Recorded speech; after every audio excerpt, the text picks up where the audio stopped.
மிதுன ராசிக்கு இந்த வார கிரகநிலைகளை பார்க்கும் பொழுது முக்கியமான காரியங்கள் ஈடுபடுவது நல்ல திருப்பத்தை ஏற்படுத்தும். தடைகளை தகர்த்து மேலே செல்வீர்கள். பணவரவு திட்டமிட்டபடியே கைக்கு கிடைக்கும். தந்தை வழி உறவுகளின் மூலம் வரவேண்டிய பூர்வீக சொத்துக்கள் தடங்களின்றி வந்து சேரும். சொந்த தொழில் உள்ளவர்கள் வாடிக்கையாளர்கள் நன்மதிப்பை பெறுவர். கூட்டு தொழில் சிறப்பாக நடைபெறும். உத்தியோகத்தில் உள்ளவர்களுக்கு நீண்ட நாள் ஆசைகள் யாவும் நிறைவேறும்.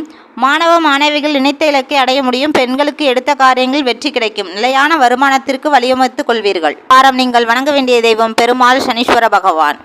ஓம் நாராயணாய வித்மகே வாசுதேவாய திமகி தன்னோ விஷ்ணு பிரசோதயாதே என்ற இந்த ஸ்லோகத்தையும், ஓம் காகத்வாஷாய வித்மகே கட்கஹஸ்தாய திமகி தன்னோ சனீஸ்வர பிரசோதயாதே என்ற இந்த ஸ்லோகத்தையும் சொல்லி வழிபட்டோமானால் நம் வாழ்வில் வரக்கூடிய இன்னல்கள் யாவும் நீங்கும். முடிந்தால் அருகிலுள்ள ஆலயத்திற்கு சென்று பெருமாளுக்கு நெய் தீபமும் சனீஸ்வர பகவானுக்கு நல்ல நெய் தீபம் பெற்று வழிபட்டு வாருங்கள் நண்பர்களே. இந்த வீடியோ உங்களுக்கு பிடிச்சிருந்தா கமெண்ட்ல சொல்லுங்கள், லைக் பண்ணுங்கள், ஷேர் பண்ணுங்கள், சப்ஸ்கிரைப் பண்ணுங்கள். Bye bye from Shakti Siva.